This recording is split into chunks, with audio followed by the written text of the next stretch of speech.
السلام عليكم.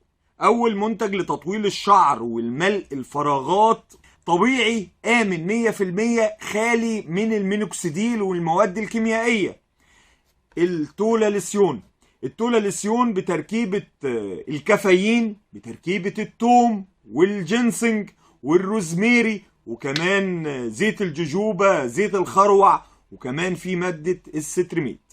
تركيبه الليسيون بتاع تولا مناسبة جدا جدا لملء الفراغات ولتغذية فروة الراس من خلال مادة الكافيين اللي جواها، اللي بتزود وصول الدم لجذور الشعر، فبتغذي الشعر وبتطوله وبتديله الحيوية والغذاء الكافي عشان الشعر يطول، وفي نفس الوقت يمنع التساقط. وكمان التوم اللي كله فيتامينات للشعر اللي بيملى الفراغات. احنا كنا زمان الناس الكبيرة تقول لك هات فص توم للثعلبة او لأي حتة فاضية في الشعر.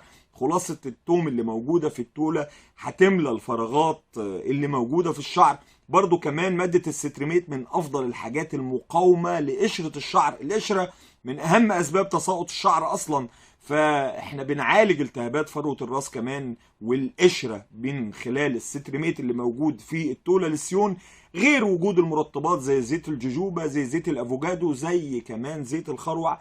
كل الحاجات دي بتخلي التولاليسيون مع تركيبة كمان الجينسنج والروزميري اللي بيساعدوا على نمو الشعر بشكل كبير جدا. التركيبة دي كلها بتخلي التولاليسيون الخالي من المينوكسيديل مناسب جدا لملء الفراغات، لتطويل الشعر بشكل سريع جدا. الجرعة بتاعته 8 بخات لتدليك لفروة الراس. اهم حاجة التدليك لفروة الراس مرتين يوميا.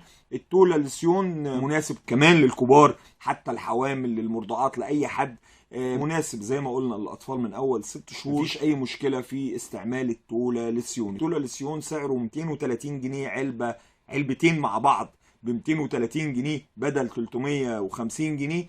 التولاليسيون الاوفر بتاعه حتى بيكفي وقت طويل جدا. العبوه 120 مللي، العرض يعني الاثنين مع بعض يعملوا لكم حوالي 250 مللي. اكيد بياخدوا او بيكفوا وقت طويل جدا. سعر مناسب. دايما بنشجع الحاجات المصريه اللي سعرها منافس وبجوده الحاجات المستورده. شكرا جزيلا.